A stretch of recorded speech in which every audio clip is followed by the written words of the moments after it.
ভাৰতৰ ৭৮তম স্বাধীনতা দিৱসৰ উপলক্ষে ভাৰতবৰ্ষৰ প্ৰত্যেকখন ৰাজ্যৰ লগতে অসমত ভাল ধৰণেৰে এই স্বাধীনতা দিৱস সম্পন্ন কৰা হ'ল। কিন্তু ইয়াৰ মাজতে যোৱাকালি অৰ্থাৎ 15 আগষ্ট 2024 তাৰিখে আলফাৰ ছেকেণ্ড লেফটেনেণ্ট ঈশান অসম বুলি এজনে এটা প্ৰেছ বিজ্ঞপ্তি দিলে, যাৰ জৰিয়তে কোৱা হ'ল যে অসমৰ 15টা স্থানত যিটো ইম্প্ৰভাইজড এক্সপ্ল'চিভ ডিভাইচ অৰ্থাৎ কিছুমান বিস্ফোৰিত সামগ্ৰী লুকুৱাই ৰখা হৈছে, যাৰ ফলস্বৰূপে অসমত বিভিন্ন ধৰণৰ বিস্ফোৰণ হ'ব পাৰে। তেওঁলোকে যিখিনি জেগা আছিলে সেই জেগাখিনি আইডেণ্টিফাই কৰি দিছে। ইয়াতে এটা প্ৰশ্নৰ উদয় হয় যে যদি তেওঁলোকে এনেকুৱা ধৰণৰ এটা হিংসাত্মক কাৰ্য কৰিবই লৈছিলে, তেতিয়াহ'লে তেওঁলোকে এই কথাখিনি পাব্লিকক কিয় অৱগত কৰালে? তেওঁলোকৰ প্ৰেছ বিজ্ঞপ্তিৰ পৰা এইটো জনা যায় যে তেওঁলোকে এটা মিলিটাৰী প্ৰটেষ্ট 15 আগষ্টৰ ৰাতিপুৱা 6 বজাৰ পৰা 12 বজালৈকে কৰিব খুজিছিলে। আৰু এই মিলিটাৰী প্ৰটেষ্টটো যিহেতু কিছু কাৰিকৰী বিজুতিৰ বাবে সংঘটিত নহ'ল, সেইকাৰণে ৰাইজ যাতে এনেকুৱা বিস্ফোৰণৰ সন্মুখীন নহয়, তাৰ কাৰণে তেওঁলোকে এই 25টা জেগা তেওঁলোকে আইডেণ্টিফাই কৰি জনালে। ইয়াৰ পিছতে বিভিন্ন জেগাত পুলিচৰ অভিযান চলিলে আৰু কিছু বিস্ফোৰক সামগ্ৰীসহ কিছু বস্তু আইডি মেটেৰিয়েলছ মানে অসম পুলিচে ডিটেক্ট কৰিলে বা বিভিন্ন জেগাত পালে। গুৱাহাটীতো এই সম্পৰ্কে 2টা জেগাত পাইছিলে। কিন্তু এতিয়া এটা কথা হ'ল যে সেই বস্তুখিনি একচুৱেলি বিস্ফোৰক সামগ্ৰী হয় নে এনেই ভয় খুওৱাৰ বাবে পুতি ৰখা কিছু সামগ্ৰী হয়, এই কথাখিনি অৱশ্যে ফৰেনচিক এনালাইচিছৰ পিছতে গম পোৱা যাব। কিন্তু এটা কথা ঠিক যে এই প্ৰস্তুতিৰ দ্বাৰা আলফাই এইটো প্ৰতিপন্ন কৰিলে যে এই সময়তো যি সময়ত গোটেই বিদ্ৰোহী সংগঠনবিলাক মূল সুঁতিলৈ উভতি আহিছে, এতিয়াও তেওঁলোকৰ কিছু ডিছগ্ৰাণ্টেড এলিমেণ্ট মানে অসমত আছে, যিবিলাকে এনেকুৱা ধৰণৰ কাৰ্যত আলফা সহযোগ কৰিবলৈ আগবাঢ়ি আহিছে। সেইকাৰণেহে বোধ কৰোঁ তেওঁলোকে এই 25টা জেগা, যিকেইটা জেগাত আলফাই আইডেণ্টিফাই কৰিলে, সেইবিলাক জেগাত এনেকুৱা ধৰণৰ এক্সপ্ল'চিভ সামগ্ৰী পুতি ৰাখিবলৈ সক্ষম হ'ল। কিন্তু এটা কথা ইয়াৰ লগতে অনুভৱ কৰিব লাগিব যে কালি 15 আগষ্টৰ পিছবেলা দেখা গ'ল যে গোটেই গুৱাহাটী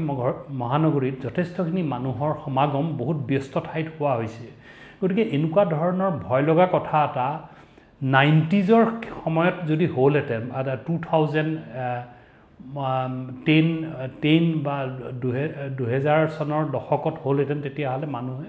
ভয়তে ঘৰৰ পৰা নোলালেহেঁতেন। কিন্তু এতিয়া দেখা গ'ল যে মানুহৰ তেনেকুৱা ভয়টো নোহোৱা হৈছে। কিন্তু এই ক্ষেত্ৰত আমি এটা কথা মনত ৰাখিব লাগিব, যিহেতু আলফাই এনেকুৱা ধৰণৰ কাৰ্য কৰাৰ কাৰ্যক্ষমতাটো ৰাখিছে, গতিকে আমি জানিব লাগিব যে এই কথাটো কিহৰ কাৰণে হৈছে। এজন মানুহে চাইনাত বহি কেনেকুৱা ধৰণে ডিৰেকশ্যন দি ইমান 25টা জেগাত কেনেকৈ তেওঁ সামগ্ৰীখিনি পুতি ৰাখিব পাৰে, এই কথাখিনি অতি গুৰুত্বপূৰ্ণ হৈ পৰিছে। এই ক্ষেত্ৰত পৰ্যালোচনা কৰি এইটো দেখা যায় যে অসমত আচলতে অসমখন হ'ল এখন প্লুৰেলিষ্টিক ছ'চাইটি। ইয়াত বহুতো জাতি জনগোষ্ঠী আছে, কিন্তু প্ৰত্যেক জাতি জনগোষ্ঠীৰ নিজৰ নিজৰ কিছু কামনা বাসনা থাকে। তেওঁলোকৰ কিছু এই স্বাধীন দেশত সদায় তেওঁলোকৰ কেনেকৈ গোষ্ঠীটো আগবঢ়াই দিব পাৰি সেই সম্পৰ্কে তেওঁলোকৰ ব্যৱস্থা থাকে। গতিকে তেওঁলোক ইয়াৰ ভিতৰত বহুতো জনগোষ্ঠী ডিছগ্ৰাণ্টেড হয় বা তেওঁলোকৰ কিছু সমস্যা থাকে, আৰু সেই সমস্যাবিলাক তেওঁলোকে প্ৰটেষ্টৰ দ্বাৰা, প্ৰতিবাদৰ দ্বাৰা তেওঁলোকে এইটো জনসাধাৰণৰ আগত বা চৰকাৰৰ আগত প্ৰতিপন্ন কৰে। উদাহৰণস্বৰূপে যদি চাওঁ, আমি 15 আগষ্টৰ দিনাখনেই মৰাণসকলৰ এটা প্ৰতিবাদী সংগঠনে তেওঁলোকক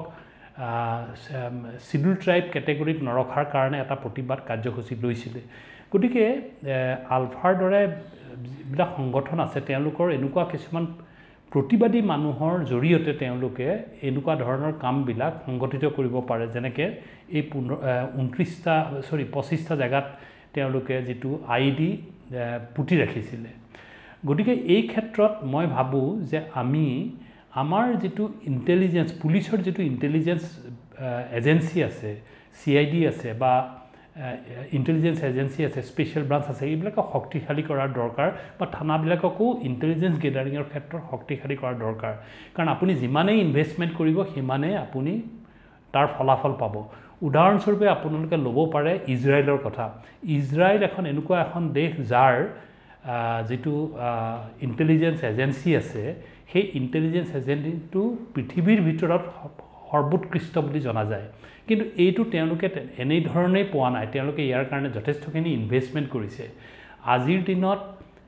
একচুৱেলি গোটেই পৃথিৱীখন এটা গ্লোবেলাইজড সোসাইটি হিচাপে পৰিগণিত হৈছে গতিকে ইয়াত বাহিৰা শক্তিয়ে বা যিবিলাক শক্তি ভাৰতৰ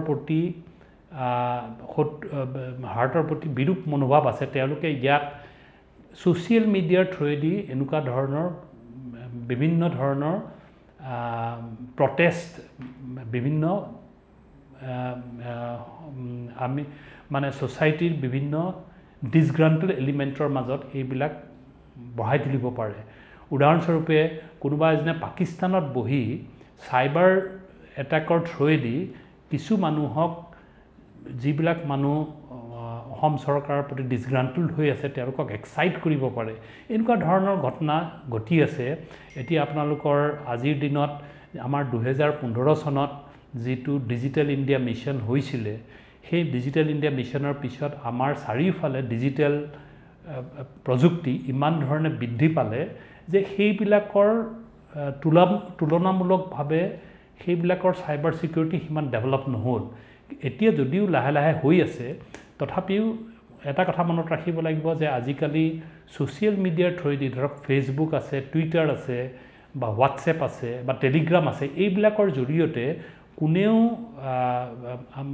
মানে কৈছোঁ কি পুলিচ এজেন্সিয়ে আৰক্ষী এজেন্সিয়ে নজনাকে বহুতো কাম কৰিব পাৰে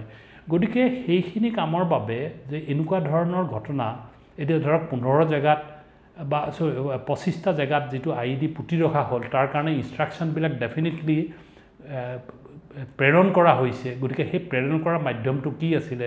যদি সোশ্যাল মিডিয়াৰ থ্ৰুৱেদি টেলিগ্ৰামৰ থ্ৰুৱেদি হোৱাটছএপৰ থ্ৰুৱেদি বা হোৱাটছএপ কলৰ থ্ৰুৱেদি এইবিলাক কৰা হৈছিলে তেতিয়া ডিটেক্ট কৰিবলৈ অসুবিধা গতিকে সেইকাৰণে চৰকাৰে মই ভাবোঁ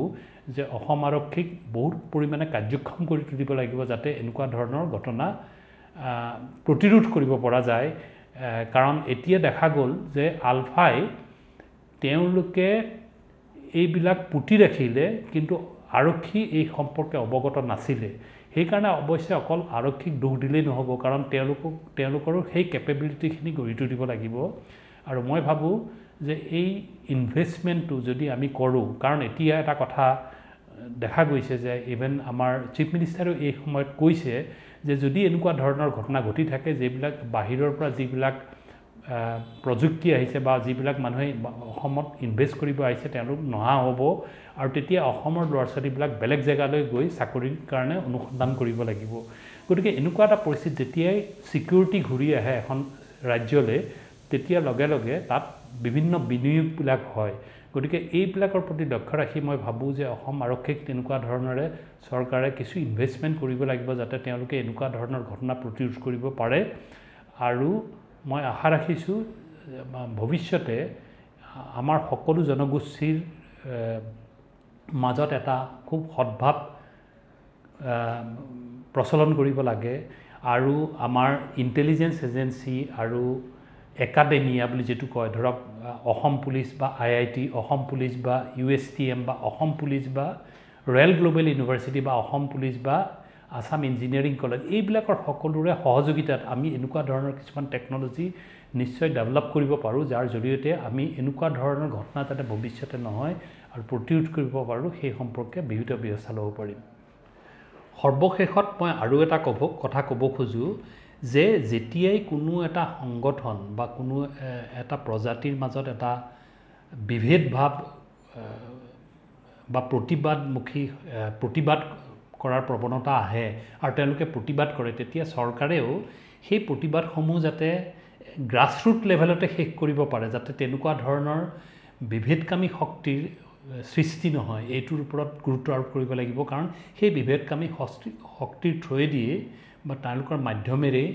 আলফা বা এনেকুৱা ধৰণৰ সংগঠনবিলাকে সমাজত বিস্ফোৰণৰ দৰে এনেকুৱা ধৰণৰ ডাঙৰ ঘটনা সংঘটিত কৰিব পাৰে। এইটো এটা খুব ডাঙৰ কথা আৰু মই ভাবোঁ যে চৰকাৰে এই দিশত বিহিত ব্যৱস্থা ল'ব। ধন্যবাদ।